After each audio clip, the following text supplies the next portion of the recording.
Hop, l'enregistrement est parti puisque beaucoup de personnes m'ont posé des questions en off et de savoir si ça allait être enregistré. Oui, ça y est, c'est enregistré. Ça le sera. Et de quel sujet va-t-on parler aujourd'hui? Je vais vous parler de physiosystémie. Mais avant de parler de ça, je vais vous expliquer comment je suis arrivé à cette définition-là de la minceur. Non, pardon, de la prise en charge globale. On utilisait beaucoup de mots comme ça, prise en charge globale, holisme, des choses. Alors, prise en charge, vraiment, on voyait les gens de différentes manières, sous différents angles. Et en fait, pourquoi j'en suis arrivé à raisonner dans ce sens-là, je vais vous montrer, puisque je vais vous partager, normalement, si ça fonctionne, un PowerPoint. euh, je ne sais pas si, voilà, si c'est celui-là. Euh, Alexandra, si ça ne te dérange pas de me confirmer que vous voyez bien le PowerPoint en question. Yes, c'est parti. Alors, c'est vrai que pour un bon nom, vous me connaissez déjà par cœur. Certaines me connaissent peu et vont voir cette vidéo et vont voir que je suis encore plus inconnu à leur bataillon. Donc, je vais me représenter. À la base, il faut savoir que je suis infirmier de secteur psychiatrique, que j'ai travaillé en électrophysiologie pendant pas mal d'années. Ça, c'est un métier qui a quasiment disparu, ou presque. En fait, c'est qu'on était formé à analyser les troubles du sommeil, donc l'activité cérébrale du cerveau, par exemple, ou l'activité électrique du corps en entier, y compris les muscles. Donc, du coup, ça m'a donné une super bonne base de connaissances sur la physiologie des muscles, par exemple, d'où vous comprendrez tout à l'heure le pourquoi du comment. Après, je suis ostéopathe, phytothérapeute, nutritionniste, et j'en passe et des meilleurs. Il y a d'autres diplômes à la clé derrière, mais tout ça, ça a un lien commun, un point commun, c'est que quand je regarde une personne, et pas que à la caméra, quand on check une personne dans un bilan, que ce soit minceur ou anti-âge, finalement, j'ai des angles de vision un peu différents de ce qui se fait dans l'esthétique traditionnelle. Et quand je suis sorti de ce monde-là, du monde de la médecine, puisque j'ai été directeur d'une clinique à Genève, la clinique alternative de feu Michel Bontemps, eh bien, quand je suis sorti de là, je suis rentré dans l'esthétique pure et dure. J'ai eu 3 centres de soins à mon nom. Et je faisais comme tout le monde à l'époque, c'est-à-dire que j'achetais des machines, j'appliquais les recettes du fabricant et je voyais ce qui se passait. Mais en fait, ça me posait un énorme problème. Enfin, déjà, à la clinique, quand j'y étais, ça me posait un gros problème parce qu'il y a une chose qui est évidente, c'est qu'on est tous différents les uns des autres. Et cette différenciation-là se traduit par différentes choses. C'est-à-dire on a différentes habitudes alimentaires, une hygiène de vie différente, un impact émotionnel différent de nos vies. On a également une biologie très différente. Et vous allez voir tout à l'heure, on en parlera un petit peu plus, le fait qu'on soit différent, ça va forcément impacter notre diagnostic parce qu'on ne peut pas trouver des solutions équivalentes chez tout le monde, sachant qu'on est à la base tous différents.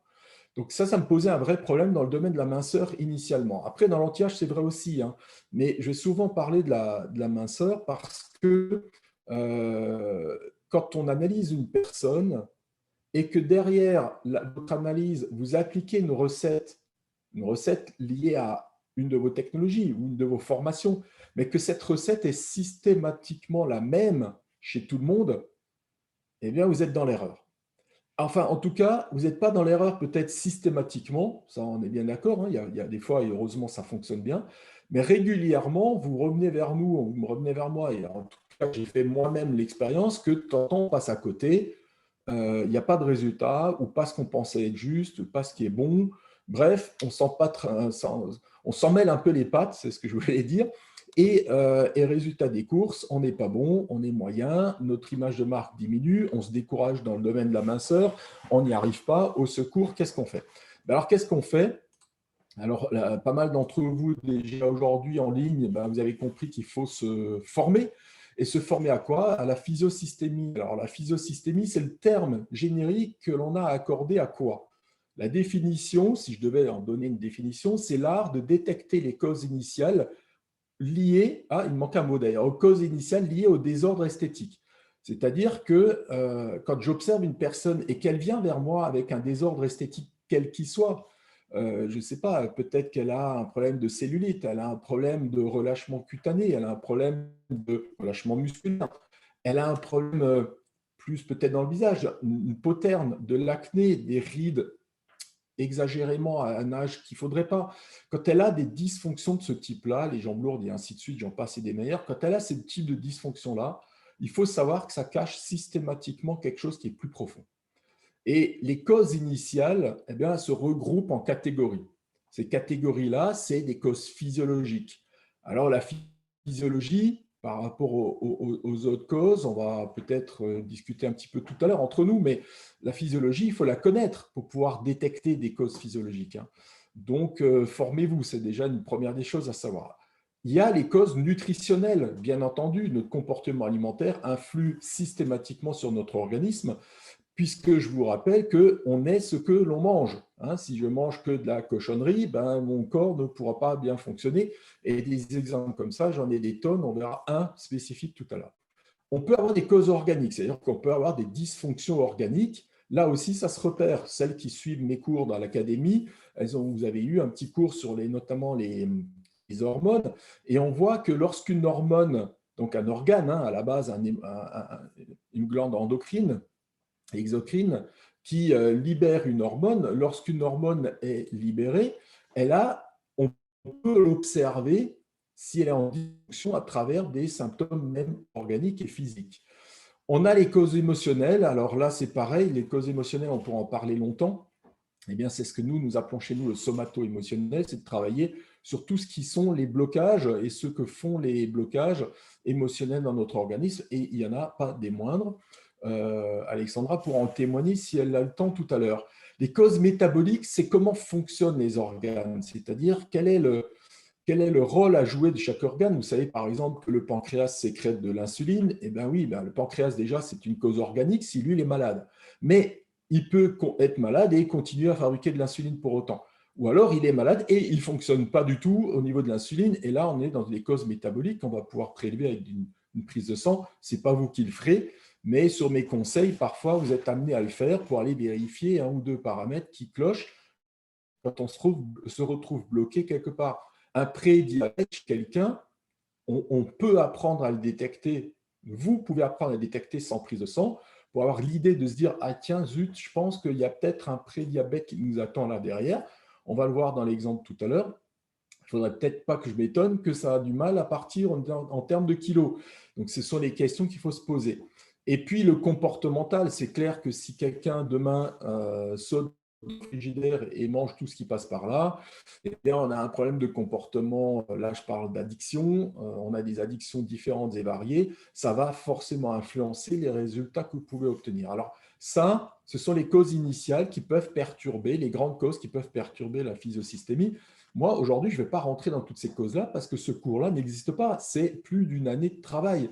Pour celles qui sont inscrites à l'académie, qui porte mon nom, vous tapez pascalweigel.fr, vous allez tomber sur mon académie, vous allez vous rendre compte que c'est un cursus qui dure une année pour apprendre la physiosystémie. Mais quand même, on va essayer de raisonner ensemble et je vais vous poser deux, trois petites questions parce que je vous ai préparé un exemple, un cas concret pour vous expliquer jusqu'à où on peut aller en étant formé. Là, on a le cas d'une femme de 49 ans. Elle se présente à nous pour perdre du poids et sa culotte de cheval. Et j'aurais pu vous dire de la même personne, par exemple, qu'elle aurait pu se présenter à vous pour dire bah, tiens, elle trouve qu'elle a un peu vieilli prématurément, elle a un peu plus de rides que ce qu'elle aimerait avoir, ou elle trouve qu'elle a une peau qui est pas terrible. Alors là, j'ai pris l'exemple de la minceur, donc restons dans ce domaine-là. Elle vient nous voir et on lui pose quelques questions. Elle a, quand on l'observe, un aspect des cuisses qui est un peu flasque. Elle dit que c'est plus flasque que d'habitude. Et pourtant, elle pratique du sport et à la question duquel elle pratique du jogging. Alors, je vais essayer de récupérer votre... hop, voilà, j'ai réussi, ça fonctionne. J'ai récupéré donc le chat, mais n'hésitez pas. Maintenant, d'après vous, là, déjà, parmi vous, alors je sais, Sylvie, Alexandra, Audrey, je ne vois pas tout le monde, donc je ne sais pas qui je liste encore derrière, mais je suis certain que vous avez déjà des formes de réponses. Donc, je vais plutôt orienter la question pour les gens qui ne savent pas. Déjà, derrière ce genre de symptômes-là, il se cache beaucoup d'informations. Donc, on va les regarder, les symptômes en entier d'ailleurs. On va les regarder et puis je vais vous faire une conclusion rapide, hein, puisqu'on n'a pas 2 heures devant nous. Mais je vais vous dire, cette personne, ce qu'il est à même de faire sur elle, ce que l'on devrait faire et pourquoi elle en arrive à ça. Alors, elle se plaint également d'une cellulite molle sur les cuisses. Et puis, elle a constaté que finalement, ces poignées d'amour, ces petits bourrelets froids autour de la taille, alors je dis bien froid, quand elle touche les flancs comme ça sur le côté, elle trouve que c'est un peu plus froid que d'habitude. Et puis, ça s'est légèrement épaissi depuis 2, 3 ans. Elle remet toujours ça en cause avec le jogging. Je ne comprends pas, ce n'est pas normal, ça ne devrait pas apparaître. Bon, ok. Quand on regarde un petit peu au niveau de l'abdomen, ce que ça donne, c'est un petit amas graisseux qui s'est collé un petit peu à l'abdomen, mais la forme, elle est particulière. C'est-à-dire qu'elle a ce qu'on appelle un trois volets. Elle a un petit épaississement de sa taille. Et puis à l'avant, au niveau des abdominaux, elle a un renflement gras qui se superpose au reste par-dessus. Et ça, c'est assez caractéristique des ventres. On verra tout à l'heure lesquels. Elle trouve qu'elle a les jambes lourdes, un peu chargées, ouais, un peu de varicosité comme ça. Les jambes sont un peu plus marbrées que d'habitude. La position debout lui est très inconfortable. Elle s'en fiche, elle est assise à son bureau toute la journée. Elle ne subit pas trop, mais elle se rend compte en vacances, par exemple, que ce n'est pas tout à fait classique et normal. Alors, Éléonore, vous parlez d'hormones, on va bien sûr parler de ça, mais vous allez voir qu'on va aller beaucoup plus loin. Le teint est terne et gris, elle n'a pas une peau très, très lumineuse, elle a ça y est, ça m'échappe, la couche épidermique, pardon, ça...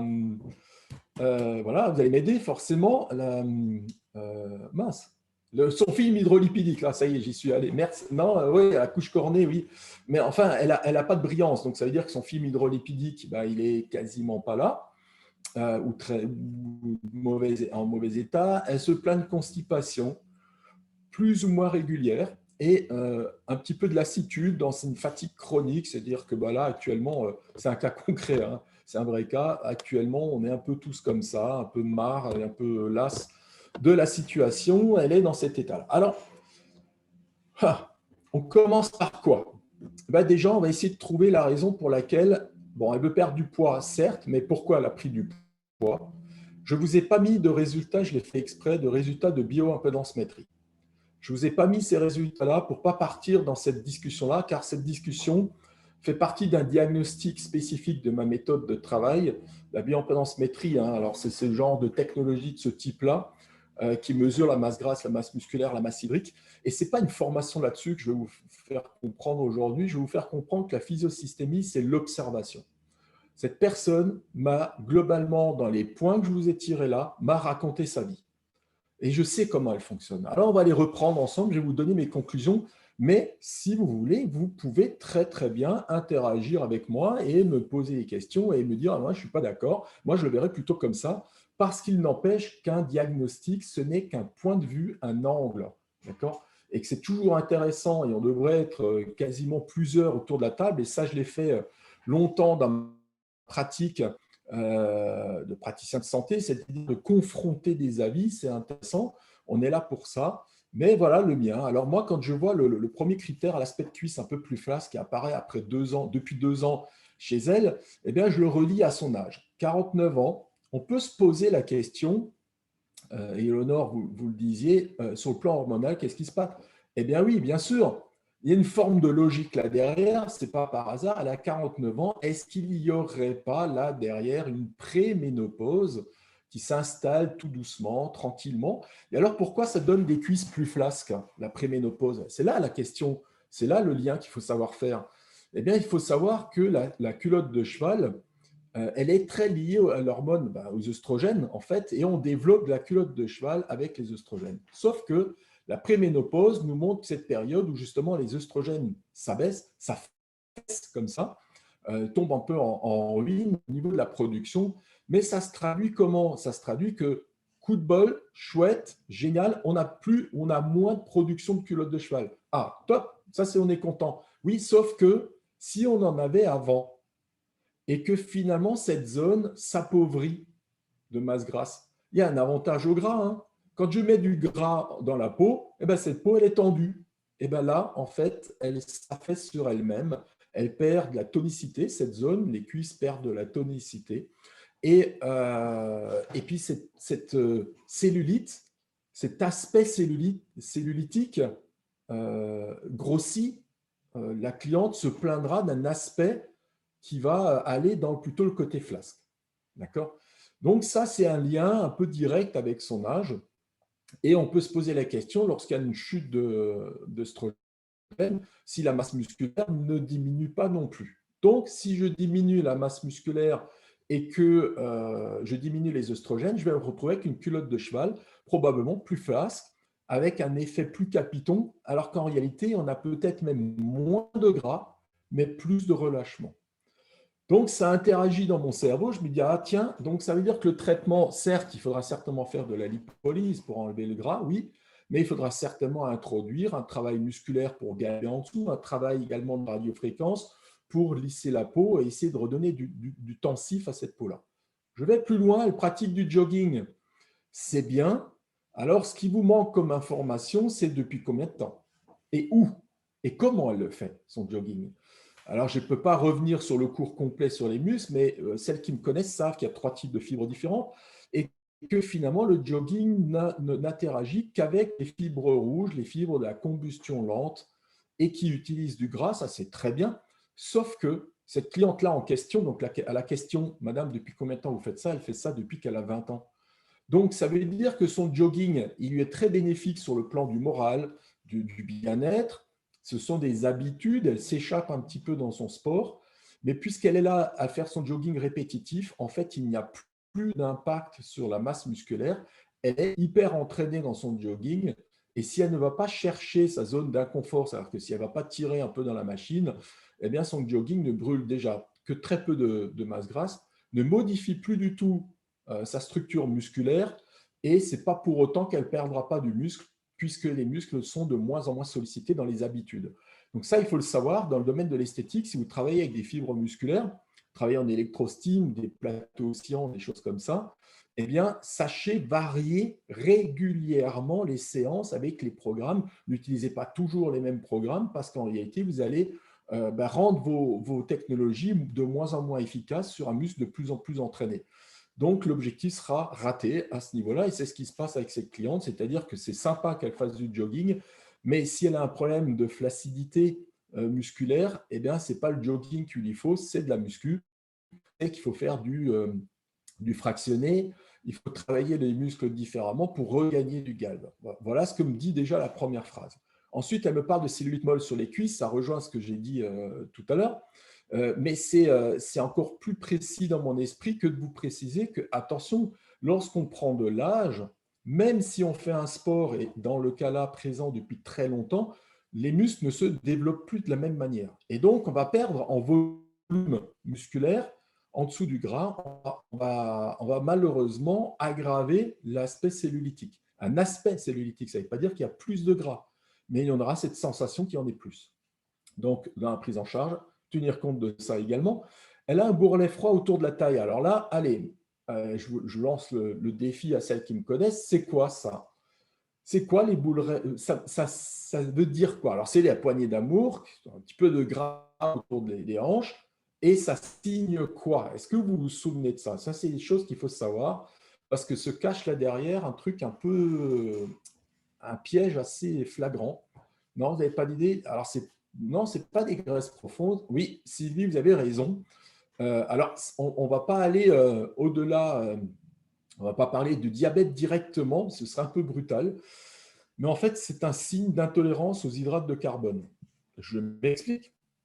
Les hydrates de carbone, c'est tous les sucres, féculents et sucres, peu importe. Et quand on a des bourrelets froids qui grossissent autour de la taille, eh bien, vous démarrez peut-être une intolérance au sucre. Et une intolérance au sucre, ça mène effectivement à ce que Sylvie nous a écrit, au prédiabète d'abord, puis à un diabète. La difficulté pour nous dans l'esthétique, c'est de dire à une cliente, Madame, j'ai une suspicion d'un diabète futur, allez faire une prise de sang parce qu'au stade où vous la voyez, cette dame-là, à ce moment-là, elle n'est pas diabétique, mais ça tend vers ça. Donc, ça veut dire qu'elle a déjà une dysfonction au niveau du pancréas et le pancréas régule, lui, la consommation de sucre dans les cellules. Il va envoyer du sucre dans les cellules, il va diminuer le taux de sucre circulant dans le sang. Mais s'il envoie du sucre dans les cellules, ça veut dire quoi? Ça veut dire que les graisses ne seront pas, les graisses alimentaires, ce qu'on vient de manger, ne seront pas utilisées dans l'organisme comme ressources énergétiques. Donc, si j'ai des yo-yo dans le pancréas au niveau de l'insuline, si j'ai des yo-yo insuliniques toute la journée, eh bien, malheureusement, chaque fois que j'ai un pic d'insuline, le gras ne sera pas utilisé du corps, donc il sera stocké. Et donc, on a des personnes qui viennent nous voir avec ce premier bourrelet froid. Méfiez-vous de ça. C'est un petit signe de ralentissement de résultats dans vos prises en charge. Vous faites une prise en charge, vous pensez que vous travaillez bien avec cette dame-là, et puis en réalité, ça va être un peu compliqué parce qu'elle est déjà un petit peu impactée par ce pancréas qui déconne. Pensez-y, mais n'affolez pas les clientes, hein. On n'est pas médecin, nous on ne pose pas de diagnostic médical, on a une suspicion. Voilà. Donc il faut la verbaliser avec elle, il faut lui expliquer que ça vous embête ce truc-là parce que ça pourrait être responsable d'un ralentissement des résultats. Alors, la masse grasse au ventre en 3 volets, ou en volets, c'est-à-dire, je vous rappelle, c'est un léger épaississement de la taille avec une surabondance de masse grasse très centralisée au niveau des abdominaux. Eh bien non, mesdames, ce ne sont pas des abdominaux qui ont poussé la nuit comme ça, le matin, vous vous réveillez, vous avez plus. Exactement, Audrey, vous avez raison, c'est du stress. Alors, je préfère utiliser le mot anxiété. C'est un ventre, ce qu'on appelle le ventre abdominal nerveux, c'est-à-dire c'est un ventre qui est lié à un excès de cortisol. Le cortisol étant l'hormone de l'anxiété, eh bien là, on va travailler son ventre, hein, on va lui dire ce qu'il faut faire sur le plan nutritionnel, on va utiliser peut-être de la cavitation, de la lipolyse par ultrasons et tout ça, ce sera juste et très bien de faire. Sauf qu'il va falloir, dans sa thérapie, dans sa prise en charge, que vous introduisez une prise en charge au niveau de son angoisse, de ses angoisses. Donc, ça se traduit par un complément alimentaire, ça se traduit par des conseils hygiéno-diététiques, bien entendu, mais aussi de gestion de stress. Peut-être qu'un massage somato-émotionnel, peut-être que… Voilà, il y a des prises en charge à se greffer là-dessus. Et ça, c'est son ventre qui m'a dit, parce qu'elle, fondamentalement, elle se sent peut-être très bien dans ses anxiétés comme ça. Parce que l'anxiété, ça a un avantage en termes d'humains que nous sommes, c'est que ça nous maintient vigilants. Ça nous permet d'être actifs tout au long de la journée. Et tellement les gens sont anxieux qu'ils ne se rendent même pas compte qu'en réalité, ils ne tiennent que là-dessus. Ce qui a donc des effets secondaires à plus long terme désagréables au niveau cardiovasculaire et au niveau psychique. Mais ça, c'est sur du plus long terme. Ça va impacter forcément votre santé si vous travaillez comme ça. Ce n'est pas l'adrénaline. L'adrénaline, c'est l'hormone du stress. Le stress, c'est rater son avion, c'est quelque chose de ponctuel. Vous avez eu un accident de voiture, vous êtes sous stress. Que l'anxiété, c'est au quotidien et c'est le cortisol. Donc, attention à ce fameux cortisol et à ces ventres en 3 volets comme ça, avec des bourrelets de gras, c'est pas rien. Donc, ce n'est pas un ventre rond, arrondi. Hein. C'est vraiment, ça suit les courbes des hanches et des abdos, mais en 3 volets, c'est assez caractéristique. Ça me fait dire qu'il va falloir que je prenne exactement, Laurence, c'est ça. Un stress aigu, c'est l'adrénaline, le cortisol, c'est le stress chronique. Et donc, il va falloir rentrer dans une prise en charge également à ce niveau-là. Le casque BOA, par exemple, que nous distribuons, de l'écoute passive ou des choses comme ça. Enfin bref, il faut mettre une stratégie en place. Ça risque quoi si vous ne le faites pas? En fait, tout bonnement, là, si vraiment l'anxiété elle est très élevée, ça va vous bloquer de toute façon vos résultats. Ça, c'est clair. Alors, cette dame se plaignait également de jambes lourdes, un peu chargées. Je lui rajoute qu'elle a un teint assez terne, assez gris dans le visage et que ses jambes sont un peu marbrées, tout ça. Alors, ça vous fait penser à quoi, tout ça? Il y a 2 choses qu'on pourrait déjà relever d'avoir des suspicions. Alors, Eleonore, c'est ça le piège. Ce n'est pas de la rétention, justement. Désolé. C'était le piège dans lequel il fallait tomber, mais je vous en remercie. C'est justement l'inverse. C'est plutôt de la déshydratation et c'est le fait que les émonctoires fonctionnent moins bien. Alors, j'ai donné récemment, je crois la semaine dernière, un cours sur l'oxydation du corps, sur les DROS et les dérivés oxydatifs. On est en plein dedans, là. On est en plein dedans. Je suis assez d'accord avec vous, Sylvie. Déshydratation plus manque d'oméga 3. Hein.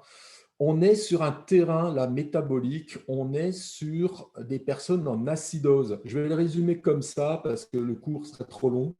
Mais quelqu'un en acidose, donc alimentaire ou cortisolémique, ces acidoses-là, c'est des gens qui sont attaqués de l'intérieur par ce qu'on appelle les dérivés oxydatifs. Et ça signe une mauvaise santé avec plein de problèmes derrière, plein. Ça va de l'eczéma jusqu'à la polyarthrite rhumatoïde, en passant par des dysfonctions digestives, manque de concentration, et je l'ai rajouté à la fin, une fatigue chronique. Donc là, on est dans le domaine de la nutrition, on est dans le domaine des années qui sont passées avec cette personne parce qu'elle s'est mal alimentée, elle était en acidose complète pendant peut-être des années et le terrain est abîmé. Sauf que vous allez vouloir la faire maigrir, enfin, du moins, elle vient pour ça, perdre du poids, et qu'il va falloir qu'on utilise les émonctoires, qu'on utilise le système lymphatique, qu'on utilise le système musculaire. Et en fait, tout ce système-là est ralenti par une agression permanente de l'acidose. Je fais un résumé, hein, c'est très largement résumé, mais c'est ça ce qu'il faut lui dire à cette dame-là. Madame, moi, je ne vais pas pouvoir vous faire des miracles comme ça ne va pas être ukulélé dans 8 jours, parce qu'on travaille sur un terrain qu'il va falloir réaménager. Hein, si je veux planter au printemps mes nouvelles cultures, il va falloir que je prépare le terrain et on est en plein dessus. Et là, ces signes-là ne sont jamais bons. Il faut toujours les relever, ils ne sont jamais bons parce que vous travaillez du coup sur un terrain extrêmement abîmé et qu'il faut rendre plus performant. Donc, nous, on utilise des technologies comme le X-Blue pour travailler le système lymphatique et le rééduquer. On va travailler avec des compléments alimentaires comme le Fluidil. On va travailler avec les oméga-3. On va travailler avec des antioxydants. On va travailler la nutrition avec l'indispral et tout ça. On va reformater cette personne pour être dans un meilleur état de santé. Parce que, mine de rien, si je corrige tout ça, ben, je la mets dans un meilleur état de santé qui va me permettre ensuite d'avoir de meilleurs résultats, évidemment, sur le plan esthétique.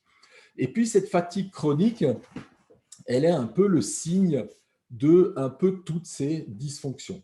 La chute d'hormones, l'attaque permanente des DROS, donc des dérivés oxydatifs, donc l'acidose, le système lymphatique qui fonctionne peut-être moins bien. Je vous glissais auparavant qu'en fait, elle était assise à son travail toute la journée. Elle est peut-être aussi en lassitude, un peu en limite burn-out, ça, on n'en sait rien. Là, dans le cas présent, c'était pas vrai, mais on pourrait se poser cette question. Donc, il y a une surcharge émotionnelle qui forcément se grève dessus.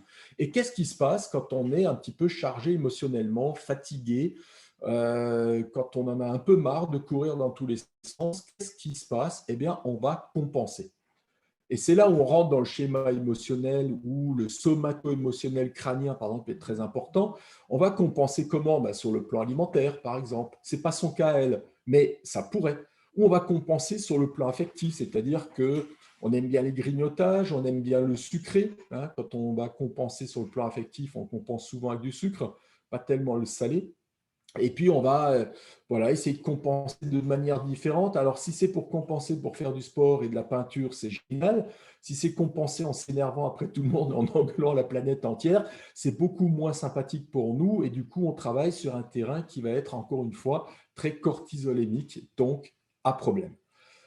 Voilà, je vous fais un schéma global. Alors, cette personne, elle a finalement peu de problèmes au départ, mais vous avez vu qu'avec un bon questionnaire, eh bien, je peux me poser beaucoup de questions sur elle, beaucoup de questions, je peux trouver plein de réponses dans son organisme et dans sa façon de répondre à ce que je vais faire avec elle. Et c'est là où je veux vous emmener en fait dans la minceur et dans l'anti-âge, parce que ça fait partie, c'est ne vous arrêtez pas dans le monde de l'esthétique, vous vous arrêtez parfois à un questionnaire.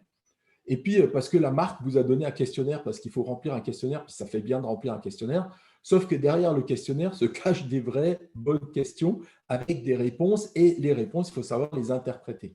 La physiosystémie, c'est ce qui va me permettre, à partir de ce type de questionnaire-là, de comprendre comment je vais adapter moi mon traitement, comment je vais adapter ma prise en charge, et du coup, quand on fait de l'adaptation, on fait de la personnalisation. Des personnes comme vous, Alexandra, qui est en face, c'est vous qui faites, parce que vous êtes un centréo, vous faites de la personnalisation jusqu'à créer des abonnements en fait, qui permettent de faire du suivi 6 mois, 12 mois, 18 mois pour corriger tout ça, parce que mine de rien, derrière une petite problématique de flaccidité des cuisses, se cache finalement une grosse problématique future de santé. Imaginez quand même que cette personne, si je la laisse comme ça, avec son oxydation, avec sa déshydratation, avec ses angoisses, eh bien, 10, 15, 20 ans après, son tableau clinique s'altérera nettement. On aura des personnes qui grossissent énormément, qui sont de plus en plus fatiguées, avec des limites, des problématiques de burn-out, et puis derrière, à la fin, des problématiques vasculaires graves, hein, au diabète, euh, liées au diabète, ce n'est pas le diabète, pathologie vasculaire, mais les pathologies vasculaires, c'est un signe, un effet secondaire très délétère du diabète. Elles risquent un problème de diabète, elles risquent un problème artério-veineux, c'est-à-dire le cardiaque également, peut-être un AVC cérébral. Tout ça pour vous expliquer que finalement, quand on fait de l'esthétique et qu'on la fait dans les normes de l'homéostasie, eh bien, on fait de la médecine préventive sans le dire. Alors, chut, on ne le dit pas, hein. Mais finalement, répondre à une personne et la remettre dans un cadre très homéostasique, je vous laisserai regarder sur Internet ce que ça veut dire. Ben, finalement, c'est lui rendre un service dans sa vie pour longtemps et toujours. Et c'est ça, ce que j'appelle la physiosystémie. Et c'est là que j'emmène depuis 15 ans toutes les personnes dans l'esthétique qui travaillent avec moi, je les emmène dans cette connaissance-là parce que je pense que c'est là le futur de l'expertise dans le domaine de la minceur et de l'anti-âge. Ce n'est pas de faire de la médecine pour de la médecine, c'est finalement prendre là où on nous a laissé une place, c'est-à-dire c'est ne pas faire que du lissage de peau parce que je veux faire du lissage de peau, c'est peut-être d'aller un peu plus loin, cette zone grise où on n'est pas dans le médical, mais on n'est plus tellement que l'esthétique, uniquement l'esthétique. On est entre les deux, c'est-à-dire que c'est une esthétique intégrative de toute la biologie corporelle qui nous permet finalement d'avancer et d'être un expert dans le domaine.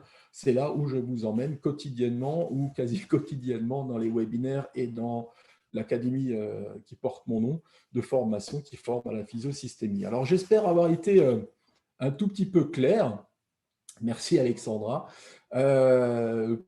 Pour le « et c'est génial », oui, pour vous, ça l'est, parce que vous maîtrisez bien. Ça nécessite un peu de travail, c'est une certitude, ça nécessite un peu d'expérience, mais j'espère surtout vous faire gagner des années d'expérience, de travail, parce qu'avant d'avoir de l'expérience, ben, ça prend du temps, et ce temps-là, j'essaie de vous l'économiser. Moi, j'ai usé mes pantalons sur les bancs d'école, avec 16 années d'études post-bac.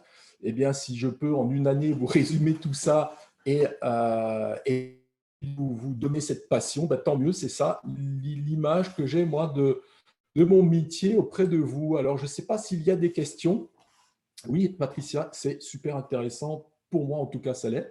Des fois, j'arrive à me comprendre. Des fois, je me comprends moi-même un peu moins, mais au moins, j'arrive à vous parler et vous transmettre ça, et ça fait toujours grand plaisir. Est-ce qu'il y a des questions? Vous pouvez prendre le micro si vous voulez, concernant la physiosystémie. Non, pas trop de questions. Donc, du coup, je peux vous laisser à votre sieste, mesdames. Il n'y avait pas d'homme aujourd'hui, donc voilà. Merci de votre écoute. Merci Alexandra d'être là à chaque fois. Ça fait super plaisir. T'as pas le choix, c'est ça, c'est tes gamins qui te collent devant l'écran.